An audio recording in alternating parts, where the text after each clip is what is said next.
Everyone's story is the same lie. The world's favorite genre. The victim story. We live in a world hooked on one plotline. The victim story. It's everywhere because pain feels like proof of existence. If it hurts, it must be real. In the interviews, the faces change, but the rhythm repeats.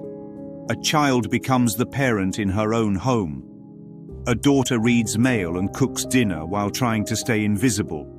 Shelters replace bedrooms. Jobs stack up to outrun a past that keeps chasing her name. Each story swears it's one of a kind. Underneath, they rhyme. I am what happened to me. A Course in Miracles breaks that chorus with a key. I am not the victim of the world I see. That line doesn't minimize pain. It moves the cause from out there to the mind that is showing the picture. Then it goes further. You are not the victim of the world you see because you invented it. That sentence ends the casting call. If the mind authored the movie, the villain can't be the cause of peace. The ego's math stops working. No more, if I'm the victim, someone else must be the sinner, so I'm innocent by comparison. The Course exposes the trick. Helpless he stands, a victim to a dream conceived and cherished by a separate mind. Modern translation. We binge-watch our own past and call it truth. We confuse the feed with the self. We make pain an ID badge. Look how much I suffered, therefore I am. Attention pays in sympathy and outrage. Both keep the loop alive. Sympathy without correction preserves the story. What's the correction?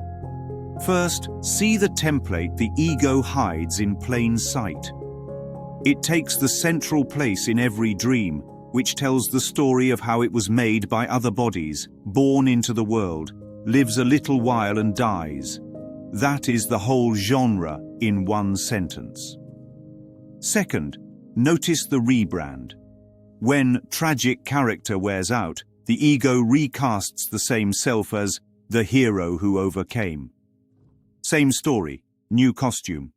Still a body in a dangerous world. That isn't awakening. It's a better trailer. The Course does something more radical. It doesn't rewrite the script. It ends the need for stories to prove reality. So is the story ended. That landing isn't cold. It's kind. It returns value to what is. The self that cannot be harmed. The self that didn't start at birth and won't end at death. How does this translate on a Tuesday in 2025? Try this. When the mind says, "They ruined my life," pause the film. Ask, what am I using this story to buy? Am I buying specialness through suffering? Am I buying moral high ground? Am I buying a permission slip to stay angry so I don't have to forgive? If the answer pinches, don't run. Breathe. Insert the key gently, not as a weapon, but as medicine. I am not the victim of the world I see. Then ask, what if the cause isn't the scene?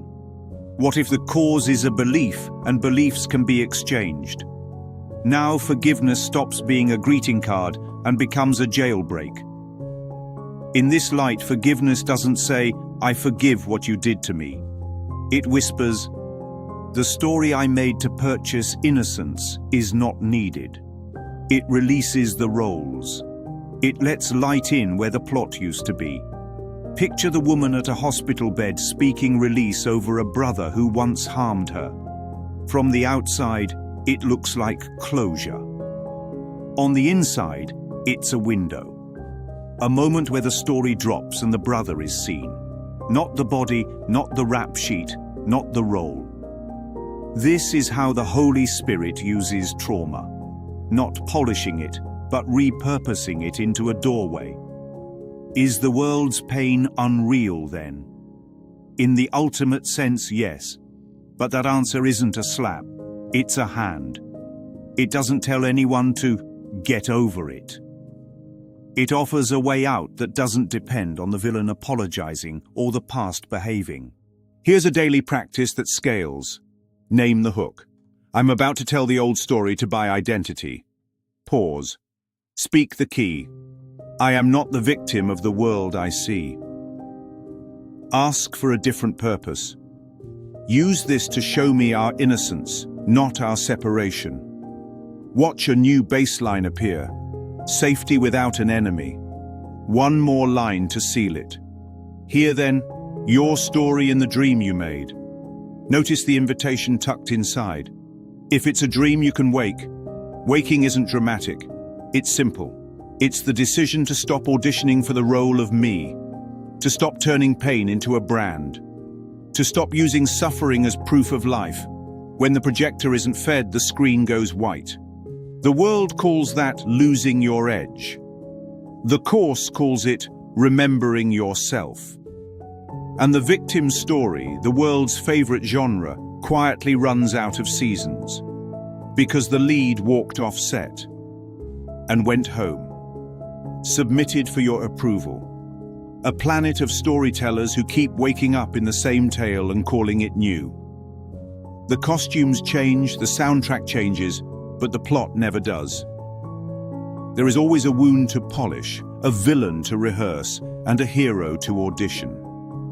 We stamp tickets at the door and swear the theatre is the world. We sell popcorn made of memories and swear that salt is truth. But every projector in this house runs on the same quiet power. Belief. Change the power and the picture fades, not into darkness, but into daylight. And then the credits roll on a character who was never the self at all. Tonight's feature was called Everyone's Story is the Same Lie. Final showing, final season, final scene. The exit is not in the aisles you've been running. It's the light you brought in with you.